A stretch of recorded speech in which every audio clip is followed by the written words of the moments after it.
ओम शांति। 31 दिसंबर 2022। अभी पढ़ेंगे प्यारे प्यारे मीठे मीठे शिव बाबा की मुरली। मीठे बच्चे, तुम्हें शिव जयंती का त्यौहार बड़ी धूमधाम से मनाना है। यह तुम्हारे लिए बहुत बड़ा खुशी का दिन है। सबको बाप का परिचय देना है। प्रश्न: कौन से बच्चे अपना बहुत बड़ा नुकसान करते हैं?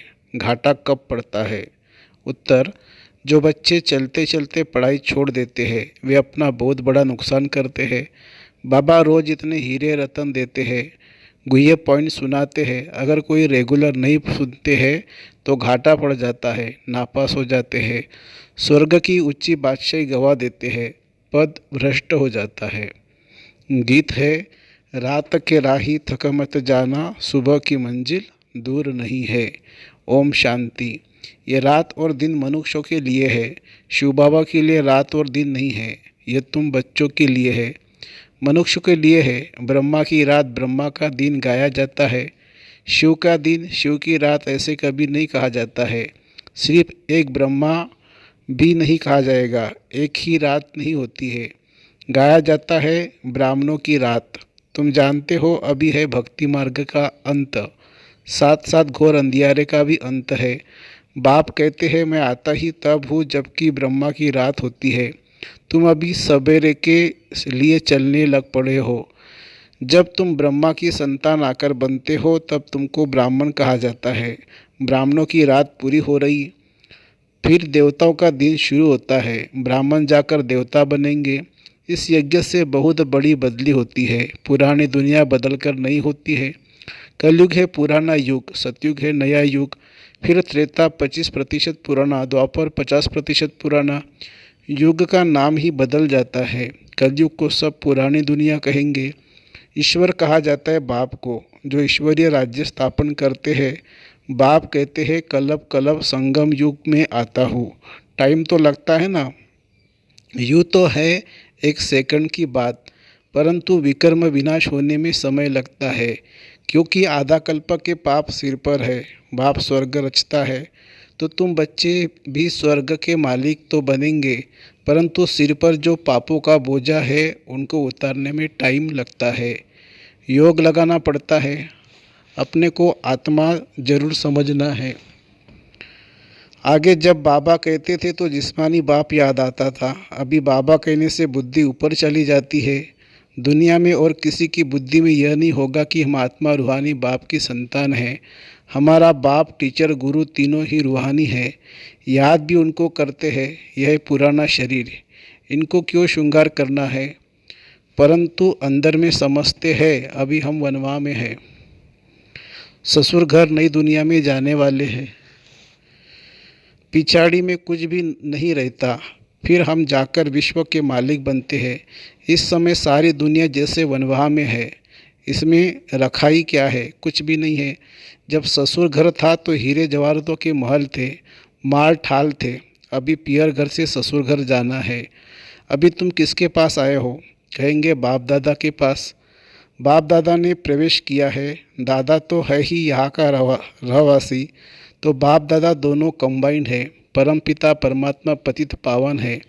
उनकी आत्मा अगर श्री कृष्ण में होती तो वह ज्ञान सुनाती, तो श्री कृष्ण को भी बाप दादा कहा जाता, परंतु श्री कृष्ण को बाप दादा कहना शोभता ही नहीं है।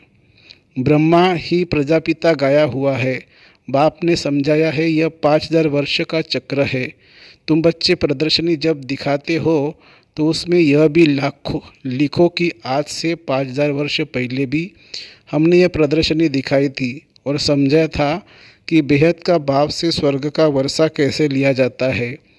आज से 5000 वर्ष पहले मुआफिक फिर से हम त्रिमूर्ति शिव जयंती मनाते हैं। यह अक्षर जरूर डालना पड़े। यह बाबा डायरेक्शन दे रहे हैं, उस पर चलना है। शिव जयंती की तैयारी करनी है। नई नई बात देख मनुष्य वंडर खाएंगे। अच्छा भपका करना चाहिए। हम त्रिमूर्ति शिव की जयंती मनाते हैं, छुट्टी करते हैं। शिव जयंती की छुट्टी ऑफिशियल है। कोई करते हैं, कोई नहीं करते हैं। तुम्हारा यह बहुत बड़ा दिन है। जैसे क्रिश्चियन लोग क्रिसमस मनाते हैं, बहुत खुशी मनाते हैं, अब तुमको यह खुशी मनानी चाहिए। सबको बताना है कि हम बेहद के बाप से वर्षा ले रहे हैं। जो जानते हैं वही खुशी मनाएंगे। सेंटर में आपस में मिलेंगे या तो सब आ न सके। हम मनाते हैं जन्मदिन, शिव बाबा का मृत्यु तो हो न सके। जैसे शिव बाबा आया है वैसे चले जाएंगे। ज्ञान पूरा हो गया, लड़ाई शुरू हो गई बस। इनको अपना शरीर तो है नहीं। तुम बच्चों को अपने को आत्मा समझ पूरा देही अभिमानी बनना है। इसमें मेहनत लगती है। सतयुग में तो आत्माभिमानी है, वह अकाल में मृत्यु नहीं होगा। या बैठे बैठे काल आ जाता है, हार्ट फेल हो जाता है, कहेंगे ईश्वर की भावी, परंतु ईश्वर की भावी नहीं है। तुम कहेंगे ड्रामा की भावी। ड्रामा में इनका पार्ट ऐसा था। अभी तो है ही आयरन एज, नई दुनिया गोल्डन एज थी। सतयुग के महल कितने हीरो से सजाए हुए होंगे। अकीचार धन होगा, परंतु उनका पूरा वृत्तांत नहीं है। कुछ अर्थों की एक आदि होती है तो टूट फूट पड़ती है, नीचे चली जाती है। तो इन बातों को बुद्धि से काम लेना है। यह खाना बुद्धि के लिए है। तुम्हारी बुद्धि ऊपर चली गई है। रचता को जानने से रचना को भी जानते हैं। सारे सृष्टि का राज बुद्धि में है। ड्रामा में ऊंचे से ऊंचा है भगवान, फिर ब्रह्मा विष्णु शंकर। हम इन तीनों का एक्यूपेशन बता सकते हैं। क्या क्या पार्ट है। जगदम्बा का कितना बड़ा मेला लगता है। जगदम्बा जगत पिता का आपस में क्या संबंध है यह कोई नहीं जानते, क्योंकि यह गुप्त बात है। माँ तो यह बेटी है, वह भी एडॉप्ट की हुई है, इसलिए चित्र उनके बने हैं। उनको जगदम्बा कहा जाता है। ब्रह्मा की बेटी सरस्वती, भल माँ का टाइटल दिया है परंतु थी तो बेटी, सही करती थी। ब्रह्मा कुमारी सरस्वती, तुम उनको मम्मा कहते थे। मम्मा को माँ कहना शोभता नहीं। यह समझने और समझाने में बड़ी रिफाइन बुद्धि चाहिए। यह गुह्य बातें तुम किसी के भी मंदिर में जाएंगे तो झट उनका एक्यूपेशन जान लेंगे। गुरु नानक के मंदिर में जाएंगे तो झट बता देंगे कि वह फिर कब आएंगे। उन लोगों को कुछ पता नहीं, क्योंकि कल्प की आयु लंबी कर दी है। तुम वर्णन कर सकते हो। बाप कहते हैं, देखो मैं तुमको कैसे पढ़ाता हूँ, आता कैसे हूँ। श्री कृष्ण की बात ही नहीं है। गीता का पाठ करते रहते हैं। कोई 18 अध्याय याद करते तो उसकी कितनी महिमा हो जाती है। एक श्लोक सुनाएंगे तो कहेंगे वाह वाह, इन जैसे महात्मा तो कोई है नहीं। आजकल तो रिद्धि सिद्धि भी बहुत है, जादू का खेल बहुत दिखाते हैं, दुनिया में ठगी बहुत है। बाप तुमको कितना सहज समझाते हैं, परंतु पढ़ने वालों पर मदार है। टीचर तो एक रस पढ़ाते हैं, कोई नहीं पढ़ेंगे तो नापास होंगे, यह भी होना जरूरी है। सारी राजधानी स्थापन होनी है। तुम यह ज्ञान स्नान कर ज्ञान का गोता लगाए परिस्थान की परी अर्थात स्वर्ग के मालिक बन जाते हो। रात दिन का फर्क है। वहाँ तत्व भी सत्व प्रदान होने से शरीर भी एक्यूरेट बनता है, नेचुरल ब्यूटी रहती है। वह है ईश्वर की स्थापना की हुई भूमि। अभी आसुरी भूमि है।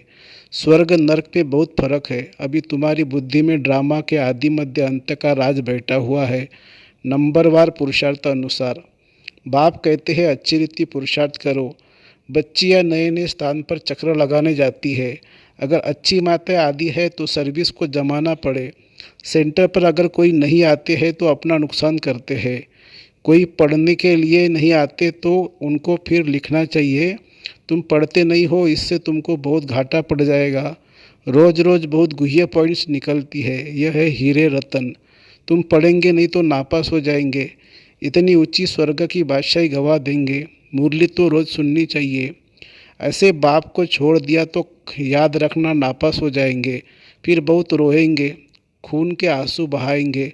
पढ़ाई तो कभी नहीं छोड़नी चाहिए। बाबा रजिस्टर देखते हैं कितने रेगुलर आते हैं, ना आने वालों को फिर सावधान करना चाहिए। श्रीमत कहती है पढ़ेंगे नहीं तो पद भ्रष्ट हो जाएंगे, बहुत घाटा पड़ जाएगा। ऐसे लिखा पढ़ी करो तब तुम स्कूल को अच्छी तरह उठा सकेंगे। ऐसे नहीं कोई आया तो छोड़ दिया। टीचर को ओना रहता है कि हमारे स्टूडेंट जास्ती नहीं पास होंगे तो इज्जत जाएगी। बाबा लिखते भी है तुम्हारे सेंटर पर सर्विस कम चलती है, शायद तुम सोते रहते हो। अच्छा, मीठे मीठे सिखिलदे बच्चों प्रति माता पिता बाप दादा का याद प्यार और गुड मॉर्निंग। रूहानी बाप की रूहानी बच्चों को नमस्ते। हम रूहानी बच्चों की रूहानी माता पिता बाप दादा को याद प्यार गुड मॉर्निंग और नमस्ते। धारणा के लिए मुख्य सार। इस पुराने शरीर का श्रृंगार नहीं करना है। वनमाह में रह नए घर में चलने की तैयारी करनी है। ज्ञान स्नान रोज करना है। कभी भी पढ़ाई मिस नहीं करनी है। वरदान। महानता के साथ निर्माणता को धारण कर सर्व का मान प्राप्त करने वाले सुखदायी भव।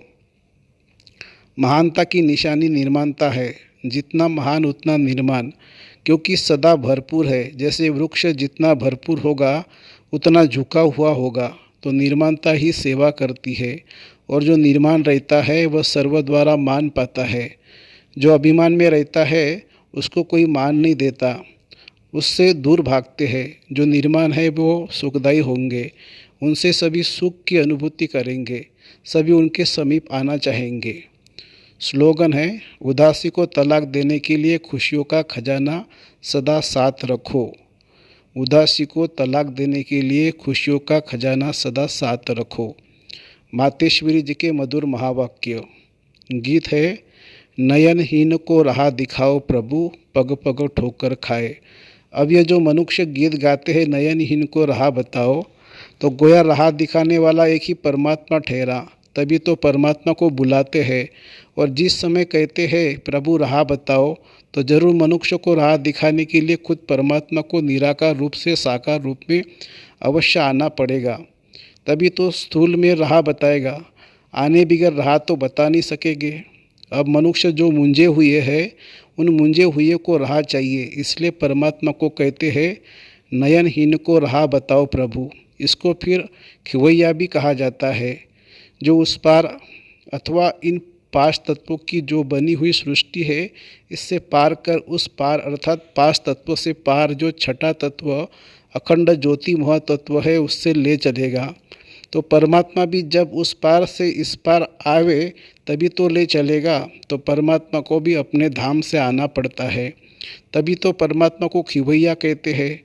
वही हम बोट को आत्मा रूपी नाव को पार ले चलता है। अब जो परमात्मा के साथ योग रखता है उनको साथ ले जाएगा। बाकी जो बच जाएंगे वे धर्मराज की सजाएं खाकर बाद में मुक्त होते हैं। कांटों की दुनिया से ले चलो फूलों की छाँव में। अब यह बुलावा सिर्फ परमात्मा के लिए कर रहे हैं। जब मनुष्य अति दुखी होते तो परमात्मा को याद करते हैं। परमात्मा इस कांटों की दुनिया से ले चल फूलों की छाँव में, इससे सिद्ध है कि जरूर वो भी कोई दुनिया है।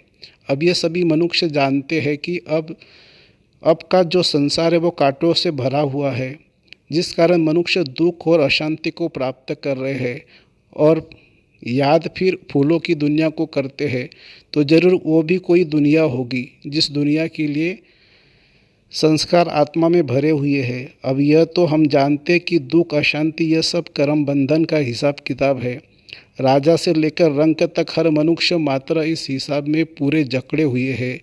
इसलिए परमात्मा तो खुद कहता है, अब का संसार कलयुग है तो सारा कर्म बंधन का बना हुआ है।